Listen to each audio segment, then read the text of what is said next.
Hi again, Gregg Bell, the News Tribune, with 5 players to watch this weekend in the Seahawks home opener against Dallas.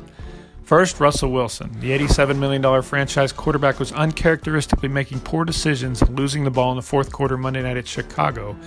He's been sacked 12 times through 2 games, the most in the league. He has a new hamstring injury, though he fully practiced this week. He is also quarterback an 0-2 team for the second time in his career. Last time in 2015, he responded with record-setting passing to lead Seattle into the playoffs again. This Seahawks team does not have the talent that one did, though, so what will Wilson do in response this time, beginning on Sunday? Edge rusher DeMarcus Lawrence and the Cowboys will be chasing Wilson all over CenturyLink Field.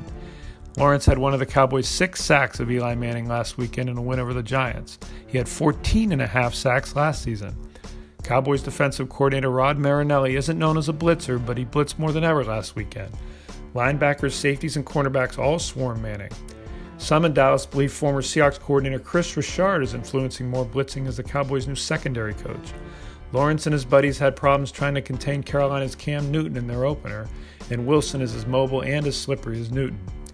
The best way for the besieged Wilson and his offensive line to slow down Dallas's pass rush is for Seattle to do what it's yet to this season, and that's run Chris Carson. Remember that guy? For all the talk from Pete Carroll since January about getting the Seahawks back to the running game in 2018, after he hired coordinator Brian Schottenheimer and line coach Mike Solari to build a new rushing offense, after declaring Carson was his lead back over and over again, Carson's gotten the ball just 7 times in the opener at Denver and then 6 times Monday night at Chicago. He didn't carry the ball in the final 42 minutes against the Bears, and heck, he wasn't even on the field in the second half. Carroll said Carson is still his lead back, but so far the game suggests Carson may be in somebody's doghouse instead. Seattle's makeshift defense will get back All-Pro linebacker Bobby Wagner from a groin injury this week. That will come in handy against Cowboys quarterback Dak Prescott.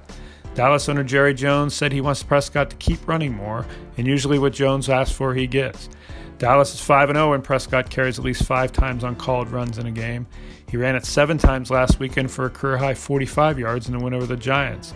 If Prescott is flying around the outside, Wagner will be his spy, and it will be up to Wagner to keep Prescott from affecting the game.